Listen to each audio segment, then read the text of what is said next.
もうバレてもいいだろう。権力は足が速い。すぐに腐っちまうもんさ。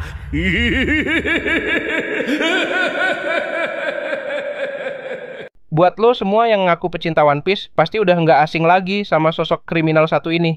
Dia adalah Don Quixote do Flamingo, atau yang lebih akrab disapa Dovi. Dalam perannya, Dovi dikenal sebagai orang yang super kejam, licik, songong, dan manipulatif banget. Dia tuh sering banget ngerendahin lawannya dengan gaya yang tengil abis. Nggak jarang juga dia nganggep orang-orang lemah tuh kayak budak hina. Kesombongannya itu nggak lepas dari background dia yang dulu mantan Tenryubito, di mana dia percaya banget kalau kekuatan itu segalanya. Yang kuat pantas buat berkuasa, dan yang lemah ya udah jadi korban permainan para penguasa. Dengan filosofi gelap itu, di bareng kru bajak laut Don Quixote-nya sukses banget ngeduduki posisi puncak di dunia bawah. Dia punya koneksi gede sama kelompok-kelompok berpengaruh, bikin dia nyaris nggak bisa disentuh hukum. Karena kelicikan dan kecerdasannya juga, dia dapat berbagai posisi penting. Mulai dari jadi anggota Shichibukai, jadi Raja Dressrosa, sampai jadi broker paling kriminal di dunia bawah dengan nama alias Sandy Joker. Gara-gara pengaruhnya yang gila itu, Dovi dapat bounty 30 juta berry. Nilai segede itu bukan cuma karena kejahatannya, tapi juga karena kekuatannya yang gokil. Mulai dari speed, daya tahan, sampai penguasaan haki, semuanya jauh di atas rata-rata. Belum lagi Dovi juga punya kekuatan buah iblis Itonomi. Buah ini ngasih dia kemampuan buat ngendaliin benang tipis yang super tajam, dan pas udah masuk tahap awakening, buah ini bisa ngerubah area sekitar jadi benang semua. Jadi, dia bisa ngeluncurin serangan-serangan mematikan yang bervariasi banget. Dengan semua itu, nggak heran kalau si kriminal satu ini dijuluki iblis surgawi. Dia nggak cuma ditakutin sama para bajak laut, tapi juga sama angkatan laut, pemerintah dunia, sampai kaum Tenryubito. Dovi sendiri lahir dari keluarga Don Quixote, salah satu keluarga bangsawan Tenryubito yang termasuk dari 20 keluarga pendiri pemerintah dunia. Sejak lahir emang hidupnya udah beda. Dulu Dovi udah ngerasain hidup mewah banget di Tanah Suci Marijoa. Dia tinggal bareng bokap, nyokap, dan adiknya, Rocinante.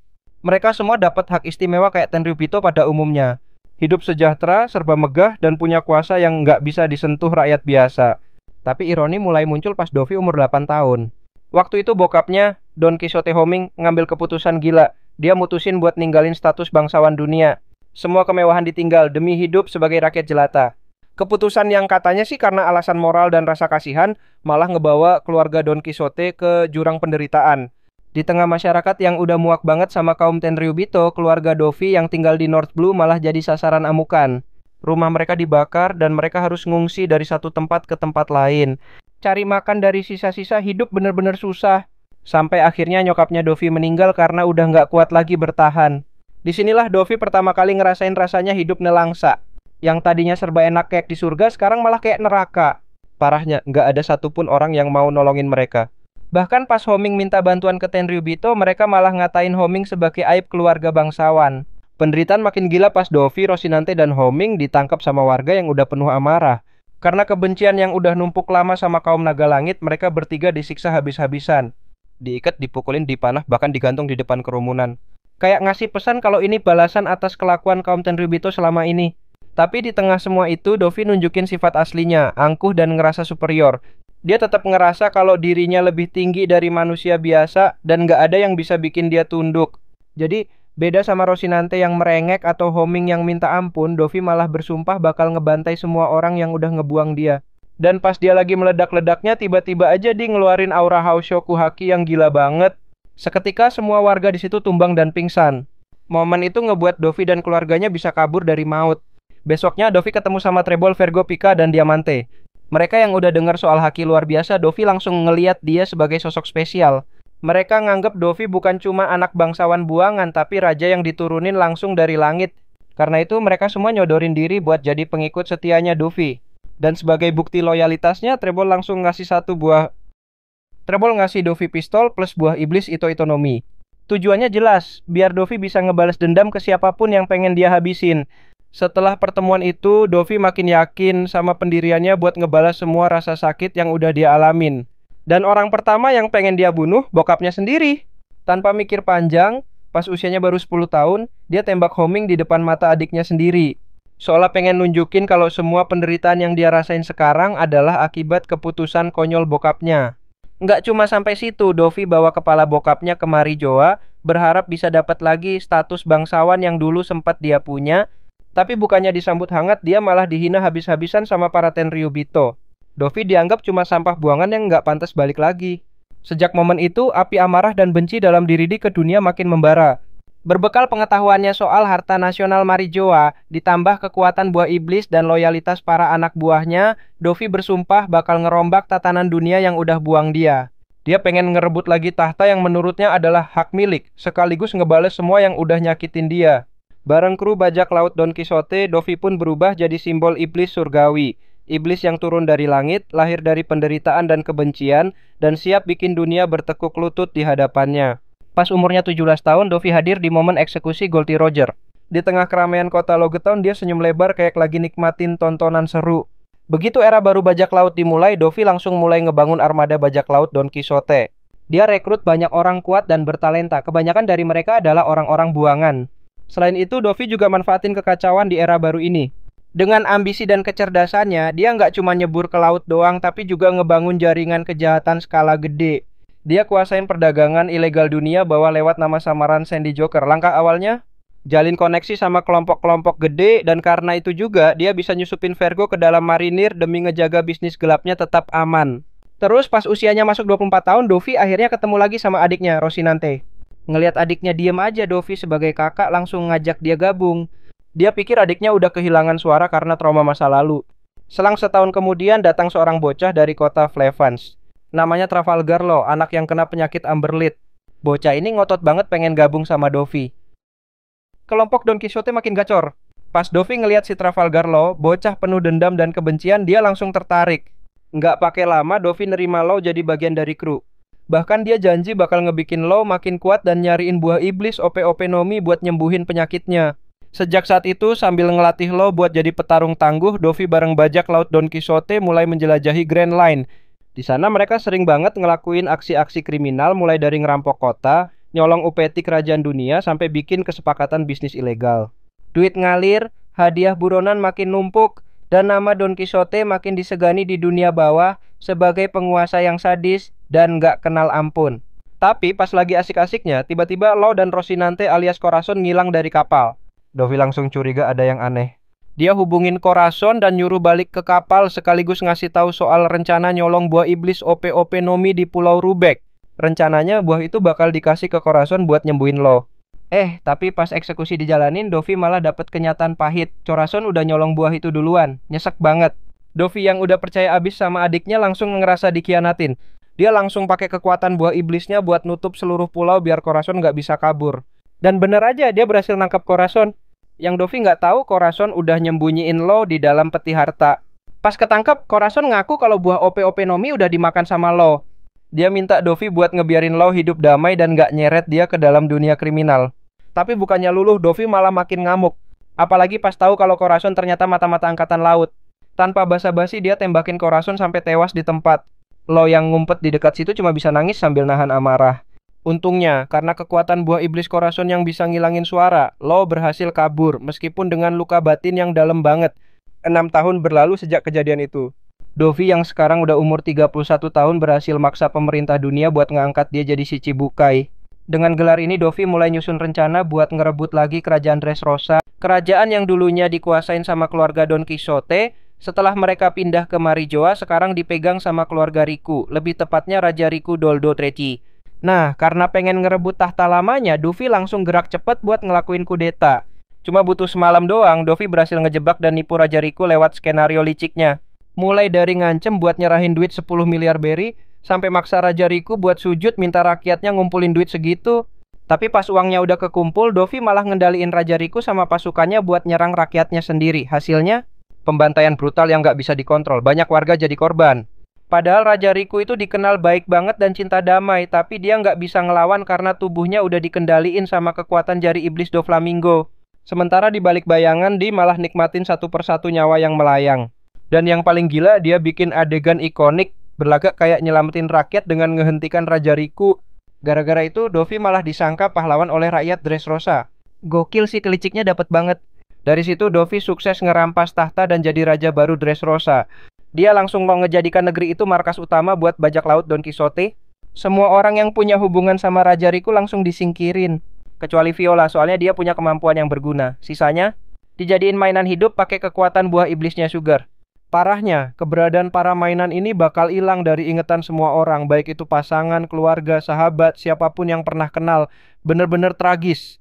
Dovi juga bikin 2 hukum biar tiraninya makin kuat. Hukum pertama, semua mainan dilarang banget buat buka identitas asli mereka. Hukum kedua, semua mainan harus nurut 100% sama semua perintah manusia. Dengan sistem kayak gini, Dressrosa kebelah jadi 2 dunia. Dunia manusia yang kelihatannya damai dan bahagia, dan dunia tersembunyi penuh siksaan buat para mainan. Gak ada satupun rakyat yang nyadar kalau di balik gemerlap kota, ada suara jeritan yang gak kedengeran. Tapi sadisnya Dovi gak stop sampai di situ.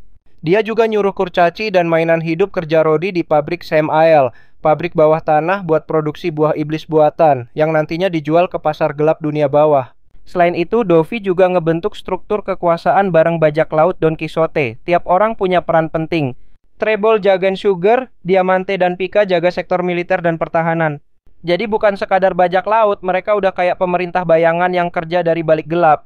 Inilah wajah baru kerajaan Dressrosa yang dibentuk Dovi, negeri boneka, di mana senyum itu cuma topeng dan penderitaan disembunyiin di balik tembok istana. Selama ilusi itu masih hidup, Dovi tetap berdiri di atas tahta jadi penguasa yang nginjek-injek mereka yang udah dilupain. Sebagai Raja Dressrosa, si Chibukai dan Joker si bos dunia bawah, Dovi udah berubah jadi sosok yang ditakutin semua pihak.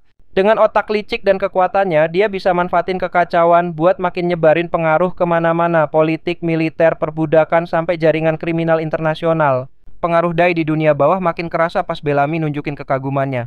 Dia bahkan bersumpah buat ngejaga nama baik Di dengan make bendera bajak laut Don Quixote sebagai lambang loyalitasnya. Tapi itu belum selesai. Di balik layar, Dovi mulai bangun aliansi 3 arah bareng Caesar Clown, ilmuwan gila ex pemerintah dunia, dan Kaido si Yonko. Mereka bertiga nyusun proyek SAD dan Smile, senjata biologis gila yang bisa ngelahirin pasukan pengguna buah iblis Zoan buatan. Dovi yakin buah iblis buatan ini bakal jadi senjata pamungkas yang ngeguncang dunia baru. Sampai-sampai dia rela ninggalin bisnis rumah lelang di Sabaudi demi fokus ke produksi Smile. Buat dia ini bukan lagi eranya perbudakan. Ini era baru, era buah iblis buatan yang bisa ngasih kekuasaan mutlak. Demi ngejaga proyek ini tetap jalan, Dovi nyuruh 2 anak buahnya buat ngawasin Caesar di Pang Hazard. Semua dilakukan demi nguasain pasar kekuatan dan ngedominasi dunia baru dari balik bayangan. Dia datang ke pertemuan penting buat ngebahas pencopotan krokodil dari si Chibukai. Pas nunggu acaranya mulai, dia santuy abis sambil ngeledek 2 wakil Laksamana pakai kekuatan buah iblisnya, songong banget sampai Sengoku sendiri harus turun tangan. Gak lama setelah itu, di Mocktown, Dovi nunjukin ketegasannya ke Bellamy. Dia ngehukum Bellamy gara-gara udah ngejatuhin nama bendera Don Quixote cuma karena ngetawain mimpi orang. Buat Di, mimpi tuh bukan bahan ketawaan, tapi ujian buat ngebuktiin siapa yang paling kuat. Soalnya di zaman sekarang cuman yang kuat yang bisa bertahan hidup. Waktu terus jalan sampai akhirnya nyampe ke hari perang gede di Marineford. Pas itu Devi muncul bareng anggota si Chibukai lain buat ngelawan bajak laut Shirohige. Keikutsertaannya nggak cuma buat formalitas doang, dia langsung nyemplung ke medan perang dan motong kaki Awards Junior dengan enteng banget. Bahkan dengan sadisnya dia juga ngekontrol Komandan Atmos biar nyerang teman-temannya sendiri. Dalam aksinya ini Dovi ngungkapin pandangannya soal keadilan. Buat dia, keadilan tuh bukan soal benar atau salah, tapi soal siapa yang paling kuat. Siapapun yang berdiri di atas, dialah yang berhak nentuin arti dari keadilan. Karena itulah Dovi nggak nunjukin keberpihakan ke siapapun. Dia malah kelihatan nikmatin tiap detik kekacauan yang terjadi di perang itu, ketawa-tawa di tengah darah dan kehancuran, seakan lagi nyambut era baru yang selama ini dia tunggu-tunggu. Apalagi pas Luffy dan tokoh-tokoh gede lainnya muncul, Dovi makin nyeringai lebar. Dia terus mantau panasnya perang sambil nyebar benih-benih kekacauan kedua belah pihak. Entah itu bikin Ivankov naik darah lewat gosip gak jelas, ngajak krokodil kerjasama meski ditolak mentah-mentah, atau ngebisikin ide-ide gila ke telinga para prajurit muda. Bahkan sampai Shanks datang dan ngehentikan perang, Dovi masih berdiri santai. Buat dia ini semua belum selesai. Ini baru pemanasan dari kekacauan yang jauh lebih gila. Dan bener aja, setelah perang berakhir, Dovi masih terus bikin ulah. Dia nyelundupin senjata ke negara-negara yang lagi konflik. Pas gagal ngebunuh Moria atas perintah pemerintah pun, dia ogah disalahin. Bukan karena takut atau nggak bisa, tapi emang dia nggak mau nurut sama siapapun. Soalnya yang Dai cari tuh bukan pengakuan atas jabatannya. Yang dia mau itu dunia yang kacau balau, tatanan yang hancur dari dalam. Karena cuman dalam kekacauan, kebenaran sejati umat manusia bisa kelihatan. 2 tahun berlalu sejak perang Marineford dan Luffy akhirnya dapat satu ancaman besar yang ganggu proyek buah iblis Mel datang dari aliansi dua bajak laut supernova. Luffy si pendatang baru dan Law mantan anak buah Luffy sendiri yang udah nyandra Caesar sekaligus ngehancurin lab di Pang Hazard. Buat ngamanin Caesar, Luffy langsung nyuruh Buffalo sama Baby Five ke sana. Tapi sayang, nyampe sana mereka langsung dibantai sama aliansi Luffy dan Law.